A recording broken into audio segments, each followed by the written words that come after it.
I think you can tell by the title of the video what's going on here. Let's get started. The first three questions come from Ginja X. The first question they asked is, what's your favorite movie? Well, my favorite movie as far as like seasonal movies, because they're kind of a genre on their own.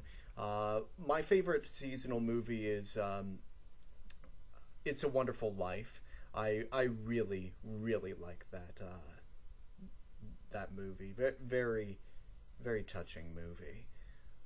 I also really like the Lord of the Rings movies. Out of all the movies I've ever seen, those ones I believe I can watch the most times over again. I haven't seen the Hobbit movies yet, though, so we'll see if those surpass my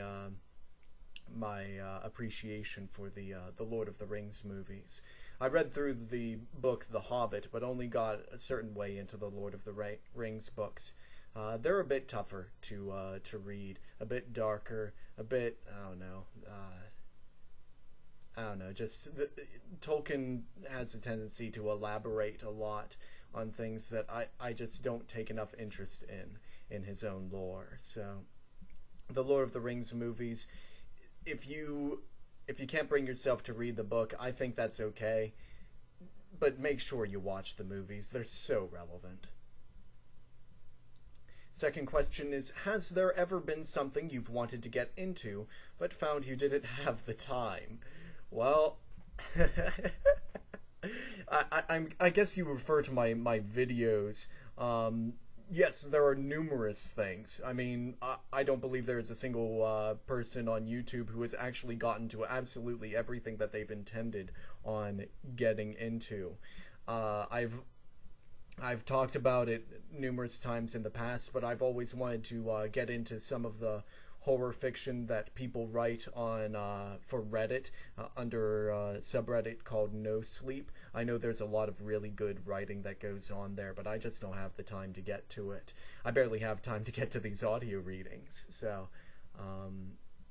getting into YTP, I've been a fan of YTP since forever. And that's one thing. I don't have the video editing software for it.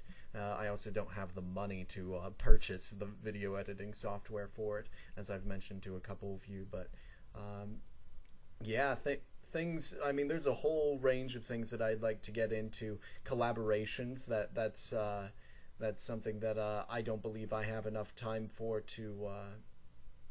I mean, yeah, to stick to a schedule like that. I do the audio readings that I do now because I only have, I mean, just sporadic bursts of time to work on these things, and I'm not always able to anticipate when I'll be able to get to my next project.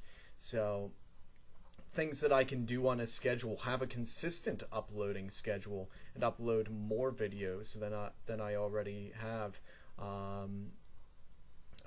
Those are general things that I've wanted to get into but haven't had the time.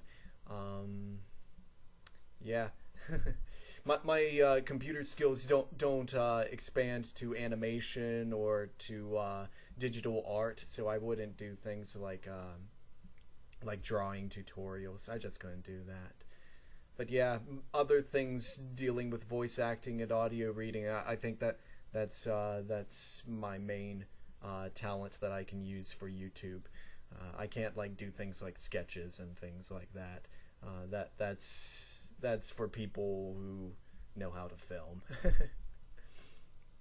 Third question, do you give a damn about your reputation? Well, I am a rather publicly centered guy. I managed to be president of my class for 2 years in high school.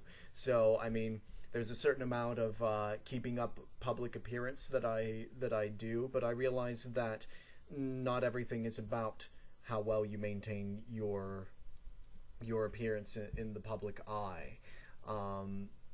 Mainly, I've just tried to get by being the person that I think I ought to be, and that's kind of how I construct my public image. if I were terribly concerned about my public image, I wouldn't put my face to MLP content because of the rancid reputation uh, that seems to carry with it in the minds of some people. So there's a certain amount of I guess audacity to the way that I conduct myself as well. That I'm not afraid to put out parts of myself that are not that are more controversial, like being a brony, among other things. That's something that if I were inherently concerned with my reputation, I wouldn't even bother mentioning those things. I'm not in it to be in the popular crowd. I'm just in it to make friends with people that I am compatible with. And if I happen to be compatible with a lot of the people around me, that's what it works out to be. It's been a noticeably different atmosphere in college than in high school. I've been I'm kind of a hero back home. I don't mean to brag, but that's how it ended up working out. I mean, I was pretty smart. I'm pretty kind to people. It's just that's how I'm perceived. Next question comes from Daniel Mitev, which is the question that I mentioned in the Q&A announcement video. Is last Q&A he asked me what pony would I marry if I were in Equestria, and I had my pick. And I said whoever loved me the most. Now I realize that is actually not exactly the most qualified response to give to that question, because love is not simply about how much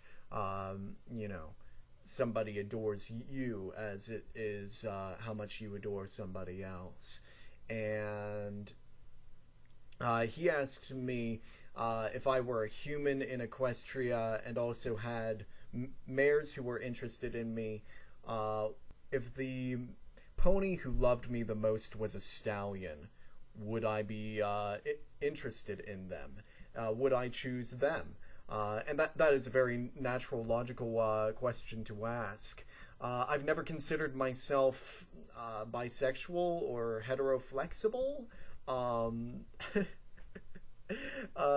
It's not something that I mean. I'm not particularly interested in males. I've always considered myself straight. But since it's Equestria, I mean, magical things can happen, I guess. I would have to take some serious factors into consideration,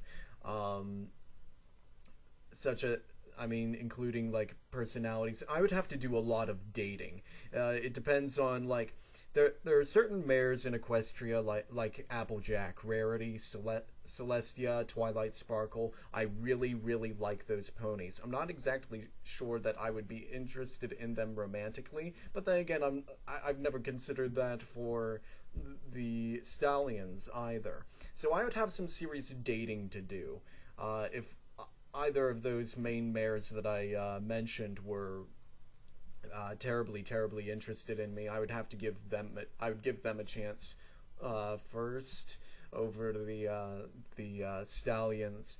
But if I were to narrow down like the stallions that I know of in the pony fandom, again, with the last question I qualified my answer. If any of the ponies are romantically involved with any of those with any of the other ones, I wouldn't try to break that up. I don't believe that I have that much sex appeal to even be able to do that. But anyway, it's a strange question to ask. But anyway, I guess Thunderlane and Soren would be potential candidates. I know there's a meme that goes around in the MLP fandom. Every pony is gay for Brayburn. I'm not sure how much utility I would have as a worker out in Appaloosa would I would have. I don't, since I'm going into actuary and mathematics and all those things. I don't think they would have a desperate need for actuaries out there. Um, so I don't think that could be arranged. Um, but I do believe that Equestria would have need for somebody of actuarial capabilities, just not there. Um, so yeah, if I were to, I mean, just based off of all the characters out of the show, I would say no. If Celestia, Applejack, Twilight Sparkle, maybe Pinkie Pie, and Rarity were interested in me, I would definitely give them precedence. Of course, if there was like a background character like Rose Luck, who happened to have a very strong personality that uh, works well with me, I think that would very much factor into my decision, just based off of that. But if I were to assume that none of them were interested in me, and I just have like stallions to choose from, based on what I know of them, I would guess like Thunderlane or Soren. They both seem like decent guys. Now that I and everybody else is totally uncomfortable, let's move on to another question. From Tyler Goodson. How long have you been a brony, and how did you become one? Well, that is actually a very involved question. Um, I became a brony. It was 2 years ago. Yeah, 2 years ago during around this time of the month, I started watching MLP. I said I'm not going to be a brony unless I start watching the television show. So it's about this time of the year, I believe, and I worked my way through the episodes over the course of one weekend because I didn't have any homework to do, and I was like, I got to the Bats episode, and I was like, holy crap, I like this. I really, really like this. And all of a sudden I started having an idea for a fan fiction and a headcanon that I could run with. And that's what turned into the Journals of Seta Cherry Paste, Changeling Hunter, the fan fiction that I wrote, the 42,000 word fan fiction that I wrote. I spent like several months just composing for that. I'm not even a creative writer, and I composed for that. And I was like, this is what I have committed. I have committed. I didn't want to become a brony. I first met my first brony in about 10th grade. His name was Rusty, and he was in my chorus class, and he would always wear pony shirts every once in a while, and he typical brony stereotype. He came with a fedora to class sometimes, and yeah. I mean, I found it utterly fascinating, and I was much more active on DeviantArt.com at the time, the art website, and I saw plenty of fan material from there, just browsing there, going through various people's accounts, and excuse me, that helped expose me to the idea of it. It made me feel that there's more than just the show to it. There's also a big community, and there's a big community of good people, and when I see a big community of good people, I want to be a part of it. So, and of course, there's a sort of intrepidness, I think, in me. That's not the right word for it. A sort of iconoclastic aspect to my personality that I just really wanted to into. I kind of wanted to get into Bronyism in order because it was counterculture. Uh, yeah, typical teenage rebellion, getting into ponies to stick it to the man. That's not exactly my motivation, but I am a very very strong individualist, and that was part of my motivations. But yeah, that I was watching it on watchcartoononline.com, and I once I got to that episode, I said, "This is it. I am not turning back now." And I figured, I had heard about cupcakes. I had heard about Rainbow Factory. I figured there must be some other dark fiction in there that I could lend my voice to, and that's definitely been the case. That's definitely been the case. So I guess that makes 2 years. 2 years that I've been a brony. That answers your question. Oh, my good friend Wolf. He says, happy 300 plus subs. Thank you. I appreciate that. His first question is, why am I doing this again? Well, apparently you perceive that there is some utility in asking me questions. So I guess that's why you're continuing to ask me questions. Maybe you'll find something entertaining about the way I answer them, or you find something out about me that you wanted to know about, I guess. Question number 2 from Wolf. Do you know why the pony runs from you? I've actually never been in the presence of a pony, at least not to my knowledge, so if there's a pony that is running from me, they're doing a great job of it because I cannot find it. Yeah, I've never actually seen like an actual pony in the vicinity of my person.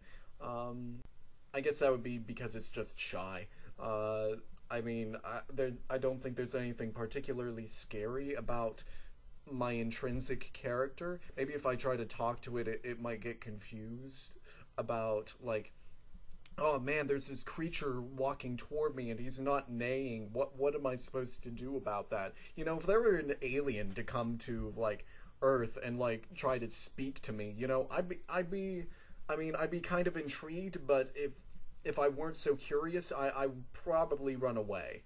So I guess that's why the pony would run away from me. I don't know. Can you find my brain, is his third question. Well, I recommend that you check in the Lost and Found, but I'm not so sure I can find it. I lose things all the time, so except for my sanity, I don't lose that. I keep good track of that. But yeah, I don't believe I can find your brain for you. You'd have to let me know, like, about what time you lost it, whereabout you were. But then again, you ought to be just searching, like, based off of that anyway. So you must be pretty desperate to come to me for help. Tom Hiddleston quote. 4. Are you going to start the apocalypse soon? I'm bored. Well, I have no control over that. The apocalypse means the end, so I would try not to because I'm still in college. I'd like to at least be able to become like something accomplished before I were to start the end of the world. So I guess not is the answer to that question. Is red a good color? Well, that depends on what you're talking about. I have a ruler here. I did not coordinate this, but I don't know if you can read it. It says, help Smokey prevent wildfires. I think that's a really good color for a ruler that has to do with forest preservation. Trying to... I don't know. I hear that red is psychologically a good color because it evokes hunger in people. That's why, like, especially Italian restaurants tend to be like colored red, and it's supposed to provoke you into wanting to eat more. I guess red is a good color for blood, except for if you're like, oh, one of the Kentucky Blue people or something. That then I don't know. Well, I know arachnids are not supposed to have red blood. So if you have red blood and you're a spider, that's bad. I don't know. I don't particularly like the color red. My favorite color is yellow, actually. Alright, next question. Sixth question. A wolf, bear, and tiger are looking at you. Which one is not going to eat you? Bear. I'm thinking bear. Because they're not, like, going to tag team me. And at least I think if the wolf were to go after me,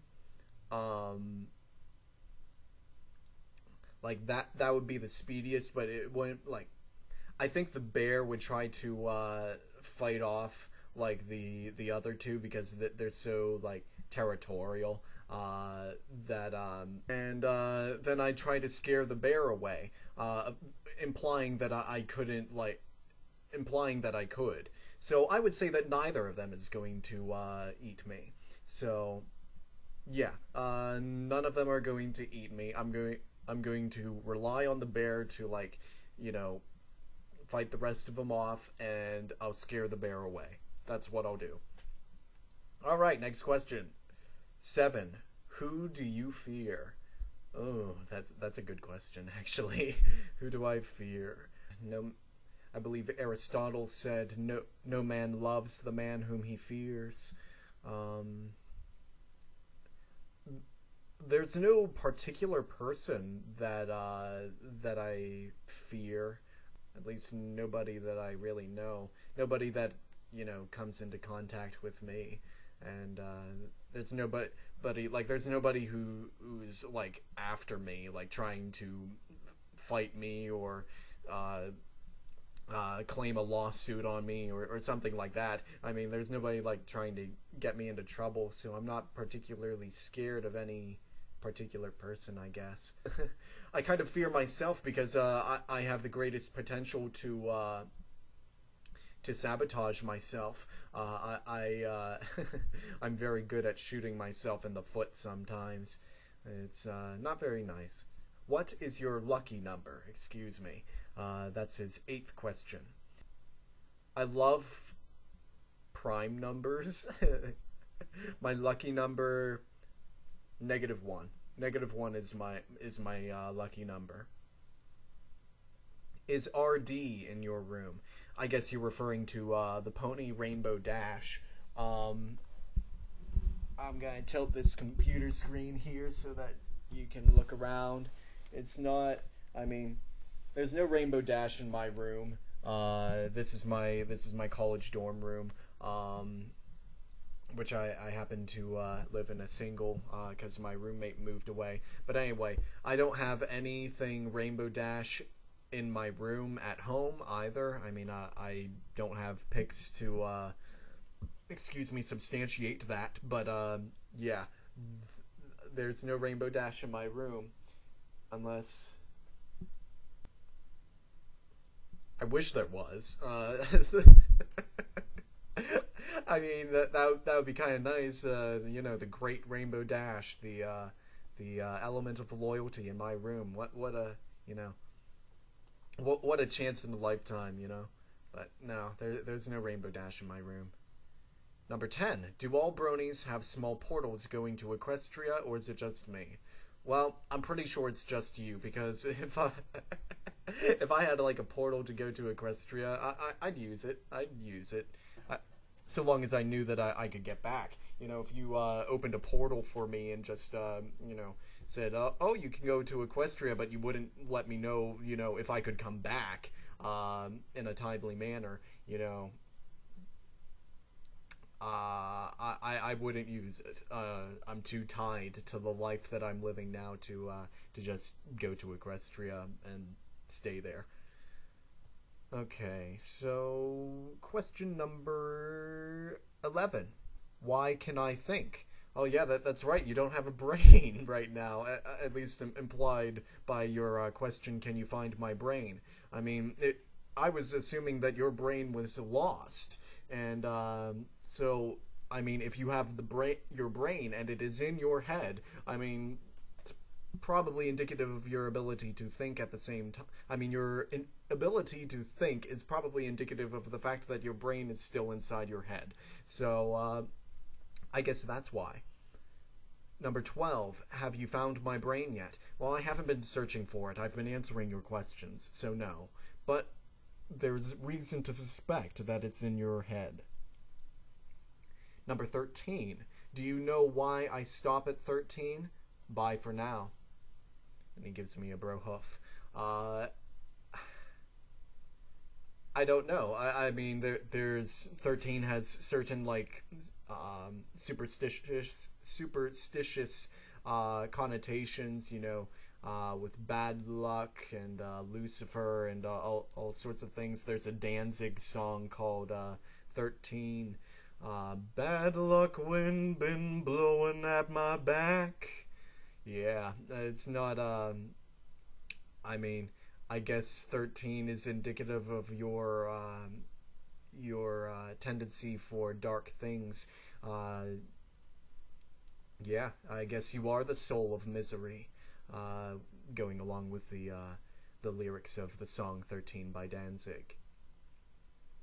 My friend Fatty McGee also asked questions. First question is, what is your favorite brand of licorice? Well, I'm not particular to any particular brand of licorice. I've only had a couple kinds, though. Twizzlers, obviously, being the most prominent of them. I don't like Mike and Ike's. I really do like black licorice, but I hate Mike and Ike's. And partly it's because they mix in molasses with their licorice, and almost all licorice is made with molasses now. But like the actual true flavor of licorice is basically denatured, is adulterated rather by the inclusion of molasses, and I don't like molasses.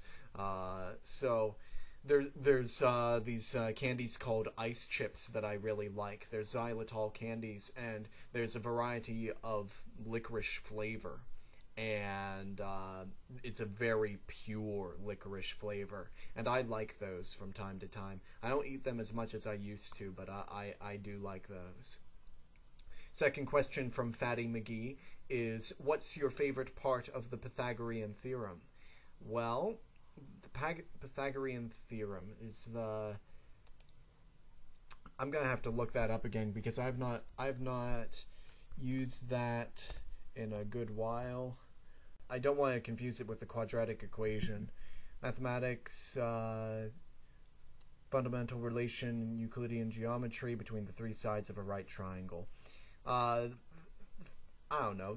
Favorite part of it is the fact that we can use it. We can use things of cosines and sines that that are linked to the sides of right triangles, and really any triangles if you take it into laws of cosines and sines and whatnot. We can use those in calculus in order to solve very difficult integrands. So that's my favorite part of it. I don't want to get into too much detail with that because not everybody's a mathematician. When did you get so awesome? Thanks, Fatty McGee. I appreciate that. I appreciate the assumption that I am awesome. Fatty McGee is one of my friends from FimFiction, the My Little Pony fan fiction website. When did I get so awesome? I guess when I decided to start being awesome is when I got so awesome. Truly, I believe determination is one of the biggest things in becoming what you want to be. Felicia French, Daniel Mitev's girlfriend, asks me, Dizzy Dan, who is your favorite character out of this bunch? Daniel Mitev, or Daniel Mitev? Or me. And, or me referring to Felicia. And, I'm sorry, Felicia, but I know Daniel Mitev way better than I know you. We have not talked nearly as much as Daniel and I have talked. I really don't know you as well, so I can't really say that I like you more than Daniel Mitev. Daniel and I are very, very close friends, I think. We've talked a lot. So I would love to talk more with you. I would love for us to become, closer friends. But as at the current date, I would have to say Daniel. I prefer Daniel from the two of you. Please forgive me. Lilliputian07, a guy named Emerald Flight on FemFiction, asked me, what's your favorite leg? I don't feel it particular to either of them. And the leg that makes up the lamp. the leg that makes up the lamp that the father really likes in A Christmas Story is my favorite leg. And whichever leg that the My Leg guy from SpongeBob isn't crying about is also one of my favorite legs. My leg! My leg! Yeah, the other one. Not the one that hurts, but the other one. Mr. Troll Inator, a fairly new face here, asks me 5 questions. Number 1, what creepypasta is your favorite? That's a very good question, but I actually don't. I don't have a very cultivated awareness of creepypastas. I know about like Smile Dog and Jeff the Killer and Slender Man. Excuse me. But I've never actually read the creepypastas that are about them. Shame on me for having Creepypasta Salad as my username, but that's what I started out into was creepypastas. Yeah, I haven't read a lot of creepypastas. I've mostly been doing MLP, like the MLP version of creepypastas for my readings. So basically what I've been doing is narrowing down my reading online to what I'm considering audio reading. I do not have that much time. I don't have that much time to read for my own pleasure. I don't have enough time to read too much in an exploratory manner. Most of the readings that I've been doing have been either stories that really seem good to me, follow a continuation that I've been audio reading for, which is the case with the unfortunate stabbing of Nurse Redheart and the derivative works from that.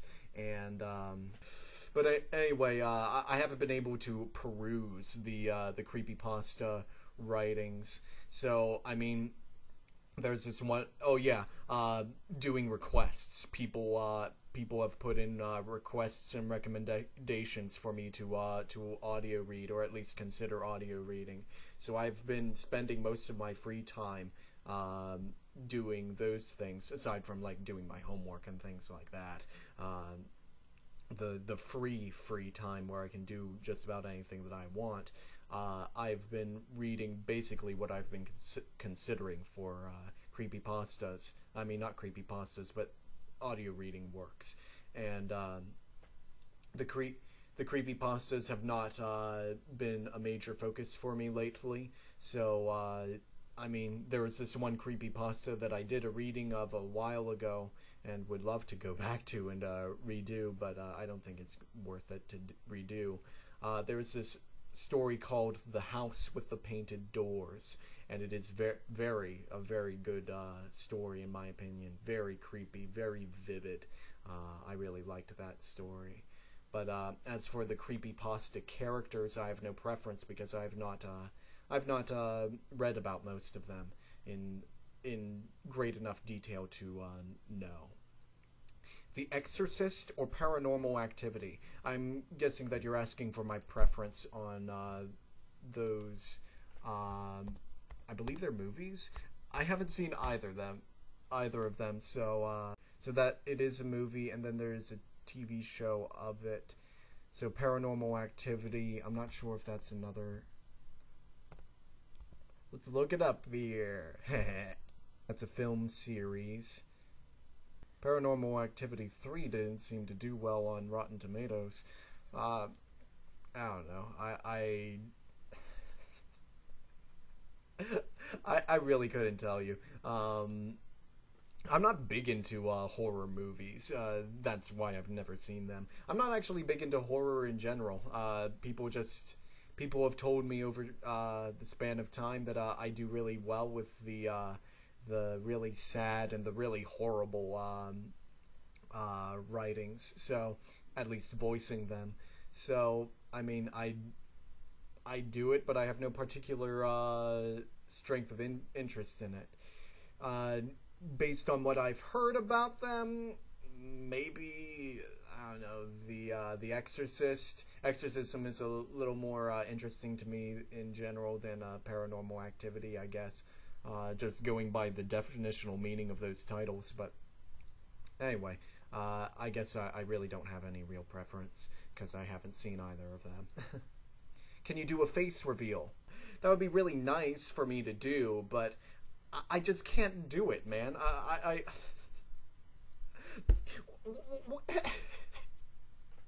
Did you not see my last Q&A? Did you not see? I guess you haven't seen all of my videos. Fourth question. What meme is the dankest? I guess I'm kind of partial to verbose videos. I love the verbose meme. I love Joseph DeCrow memes. I find those really funny because I'm really good at inflating my language. I'm very, at least I think I am. I think I'm really good at taking something that should not be as long as it is and making it really, really long.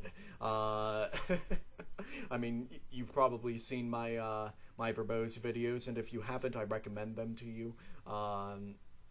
If you like that sort of thing. Very partial to those memes. As far as dank goes, I don't really like the association with substance abuse and illicit drugs, but that's the lingo these days.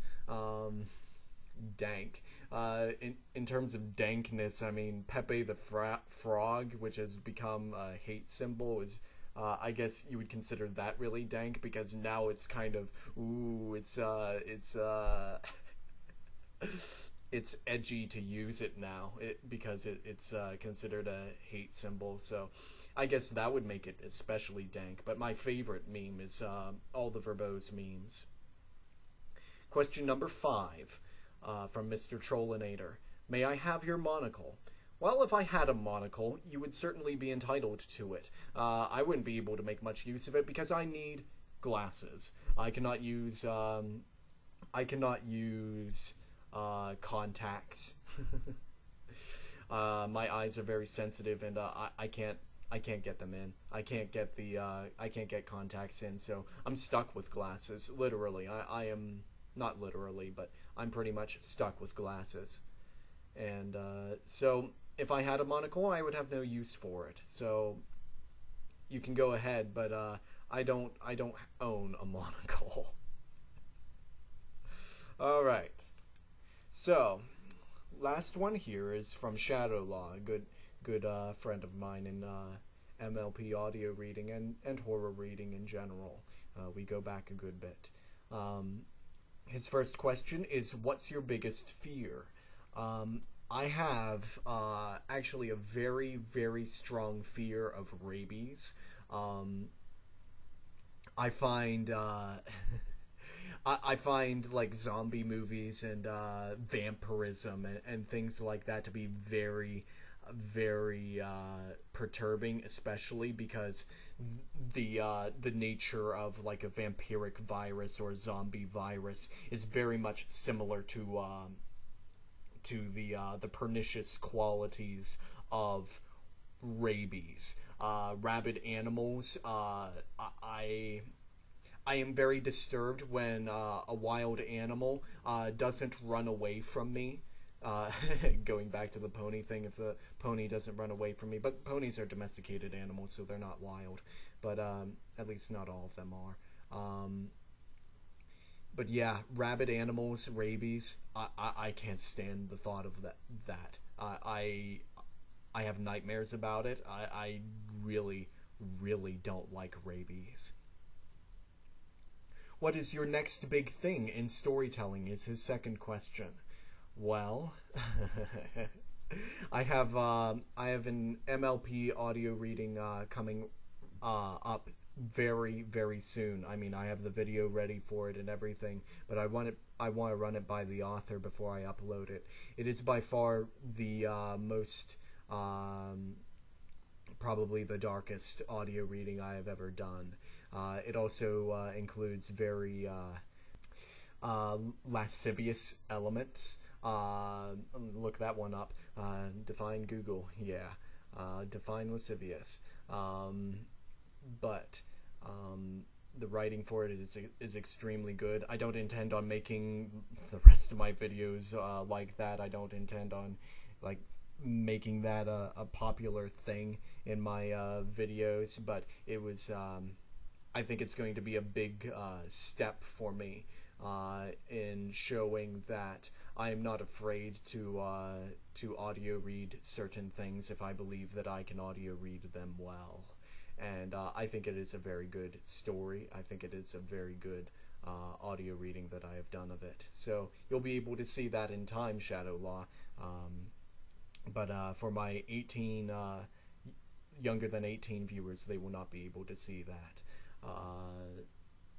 I'm looking to try to get into more horror than, you know, the tragedies and stuff. That's something that I've been really good at doing, like stories like Painless and Eternity and Crusader's End. Those stories are more tragic stories, more really, really sad stories. I'm going to try to move somewhat away from those because it's getting to the point where, I mean, I don't want my entire content to be just based on saddy waddies. I mean, it's just not. It gets a little bit old if I keep on doing it over and over and over again. I mean, the same will come of horror if I continue with that. But getting into the darker stuff, like what is going to be coming up, the story, like changes that JMJ wrote, and what was it called? There's this one story that did extremely well, like for how early on I made it. It was a really dark story, pretty graphic. Let It Snow. Let It Snow. That was the story that I was thinking of. That story was pretty dark. I intend on getting a bit more into that realm. We've got another season of MLP that's coming up. Of course, there are probably going to be elements from the latest season, which I haven't watched, that will be made into dark fiction and stuff that will be really good. But once the MLP fandom like experiences the ending of the show, I'm going to have to start moving away from the MLP stuff. You know, I'll probably still continue to do it in some form because it's not ever going to leave me. And there's so much good out there. I mean, half of these stories, I honestly don't believe that you would actually even have to know about MLP to enjoy the stories, if that's, the dark stuff is your thing. But yeah, going out into a broader spectrum like creepypasta, like just general horror story readings and poetry readings. They don't have to be horror if they're poetry, but definitely considering going back to DA, DeviantArt, once we experience that cessation, provided that the MLP fandom starts waning, of course, as the show ends. I mean, there are tons of people who will stop, creating content as soon as the show ends. I don't believe MLP. I believe MLP is particularly robust, but I don't believe that it's going to proceed at the pace that it even is right now. I mean, I've seen a certain amount of slowing down, I believe, even since I started in this fandom 2 years ago, and I wasn't even here for the heyday of MLP, So, yeah, trying to branch out more. I mean, that's more of a long-term thing. That's something that I anticipate being able to do once I, get my degree, once I get a job as an actuary. I imagine I'll have more free time on my hands to get into those things. Also trying to compose. I really like, I really would like to be able to start composing tracks for my readings, even if it's just for the previews that occur at the beginning of my videos. That's something that I'd like to do.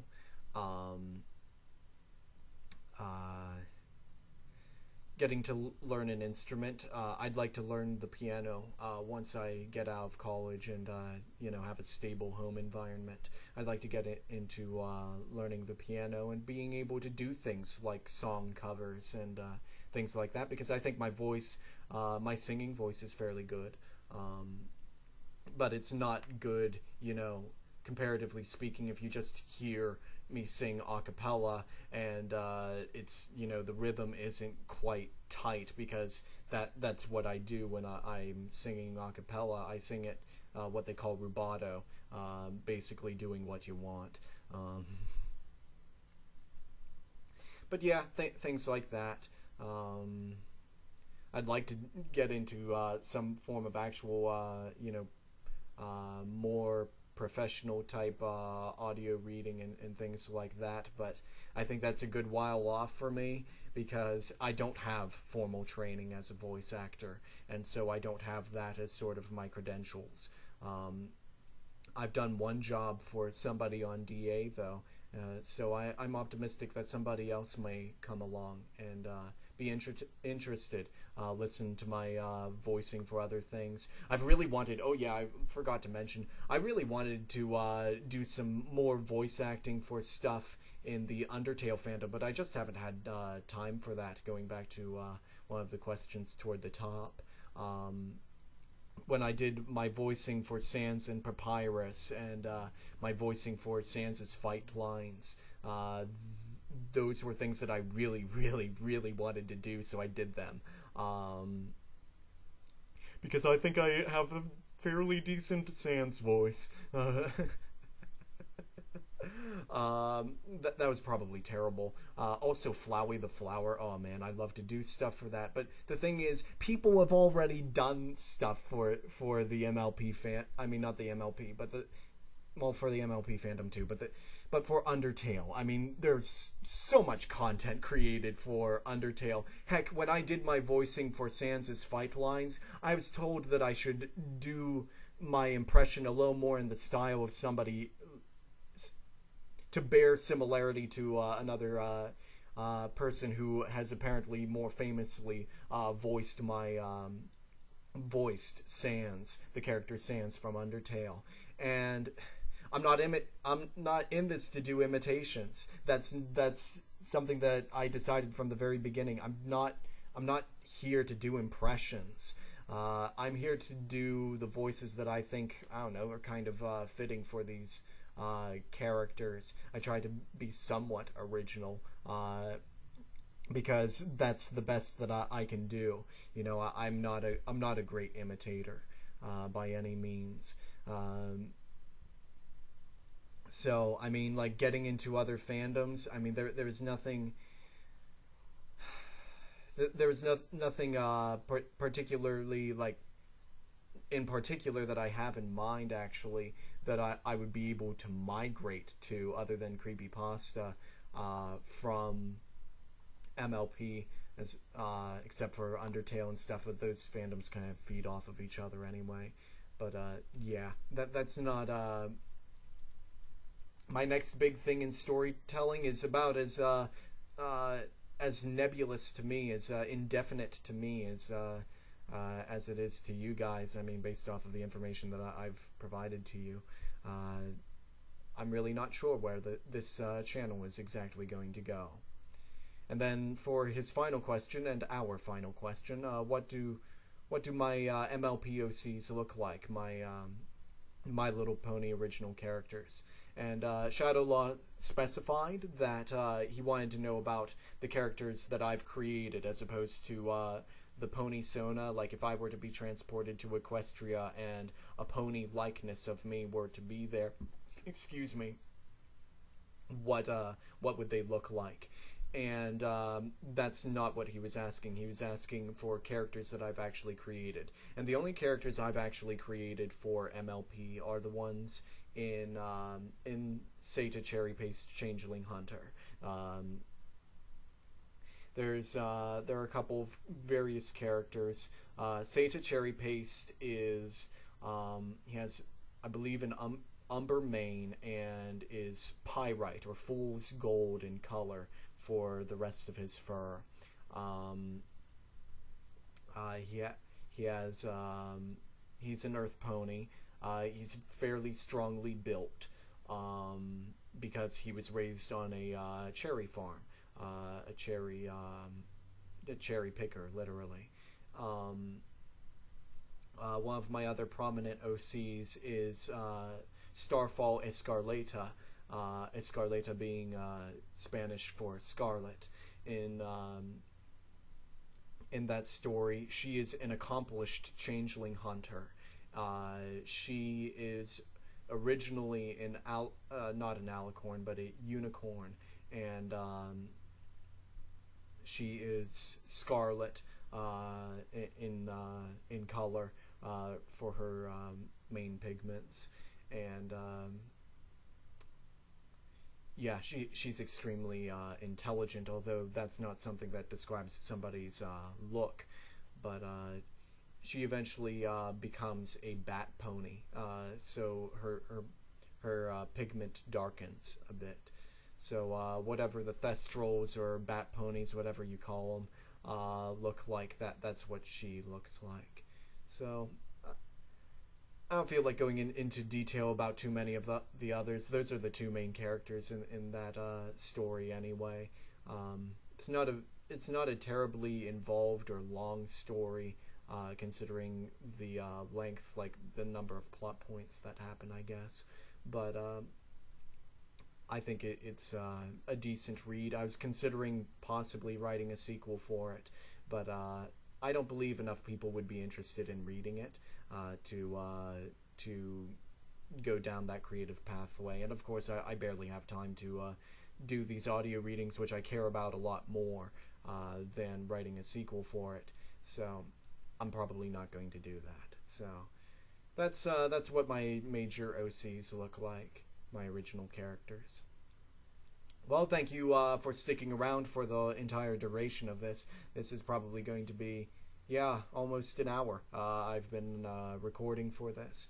So, yeah, I'll be doing the editing for this. And I guess I'll see you on the flip side. Not too much blogging to be had on this channel, but yeah.